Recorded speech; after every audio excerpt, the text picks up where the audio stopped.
c'est pas ici que tout a commencé. Depuis 1903, avec la construction de cette basilique que vous voyez comme joyau historique, culturel, religieux, a donné occasion aux pionniers de l'évangélisation, c'est-à-dire les premiers missionnaires qui ont semé la graine de la foi catholique dans cette ville, qui comportait en ce moment plus de 20 temples et divinités locales.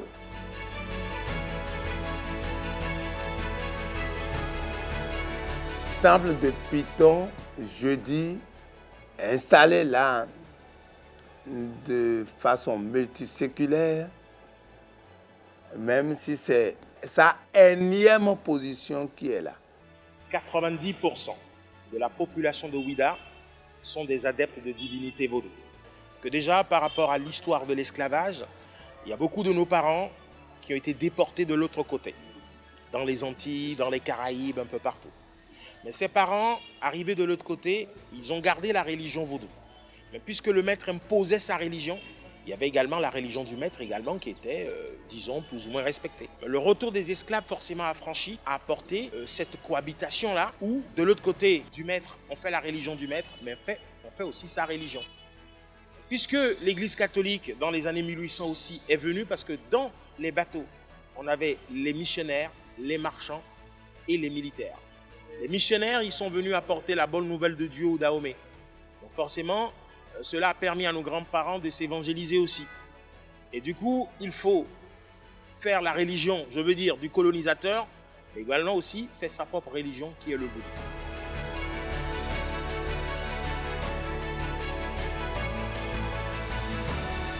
Quand les fidèles se sont engagés pour porter du sable et de terre servant à la construction, quand il allait revenir en deux rangs de partants et d'arrivants, cela a attiré l'attention des féticheurs, des prêtres fétichistes et l'un d'eux qui fréquentait le Monseigneur Stémé dans ce moment, qu'il a appelé Agnilo, le prêtre de Fa. Alors il s'est pointé et il lui a dit, mais mon père, est-ce que les féticheurs aussi peuvent ramasser du sable pour la construction?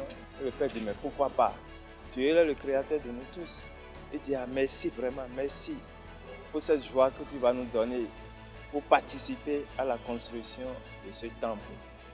Et comme ça, les féticheurs, ils se sont organisés en équipe, de jour comme de nuit.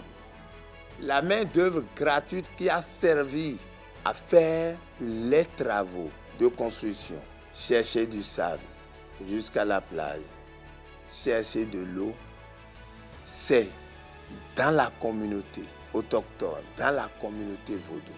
Ça a été même une compétition. Mais ce que nous pouvons comprendre ici dans la cohabitation, c'est la tolérance pacifique. Nous, étant adeptes de vaudou africain, aimant notre tradition, nous sommes prêts à aller vers la tradition de l'autre sans pouvoir le combattre.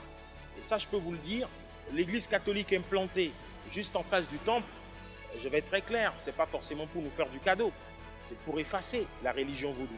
Mais il faut dire, puisque la religion vaudou est une religion de tolérance et de paix, nous les avons acceptés à s'implanter en face de nous, parce qu'on se dit que nous vénérons tous le même Dieu. On dira que chacun le vénère à sa manière. La cohabitation était vraiment harmonieuse, pacifique entre les chrétiens et les féticheurs. On pouvait penser que la proximité entre les deux temples, temple de Python, temple de Vaudou et temple religieux, pouvait donner occasion au conflit interreligieux. Ce n'était pas le cas. Et je crois qu'aujourd'hui, nous sommes entrés dans la même tradition de cohabitation harmonieuse. Les successeurs de Pierre, quand ils venaient au Bénin, ils avaient toujours une marche pour rencontrer les chefs de culte traditionnels. Il faut avouer que tout se passe très bien. Nous évitons de les blesser avec des interventions pouvant faire choc à leur sensibilité religieuse. Alors c'est cette prudence-là qu'il faut observer dans le respect mutuel.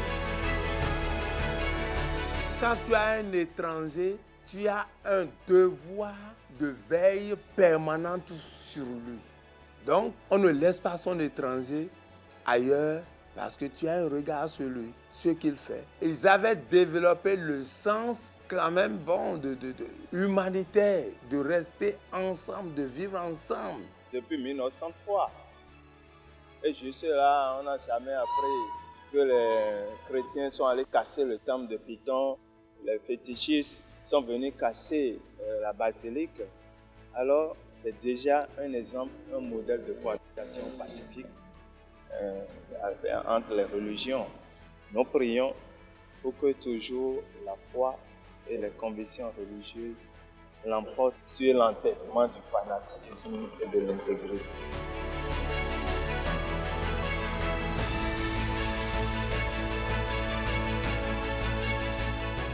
Il faut contrer l'union entre nous parce que l'islam, notre prophète sallallahu alayhi wa sallam, l'ange Gabriel a incité au prophète.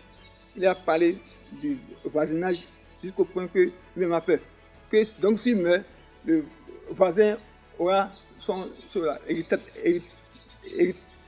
à prendre. Vous voyez? Parce qu'on essaie d'être bien avec le voisin. Il faut que le monde, l'homme, l'humain, l'homme en tant qu'humain, crée la paix autour de lui et en lui. Quand le pape était arrivé, le pape a fait un tour, non seulement au séminaire Saint-Gall, une zone qui avait aussi dans le temps abrité le temple de Python, mais a fait aussi son entrée dans la basilique mineure, a rencontré les grands dignitaires du vaudou pour des échanges. Et lui, il a mis les pieds dans les traces de son prédécesseur qui était arrivé ici en 1993.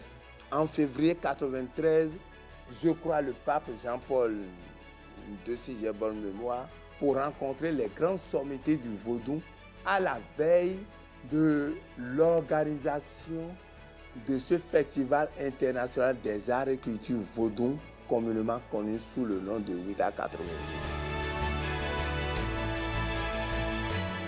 La religion n'est pas faite pour la guerre, mais pour la paix.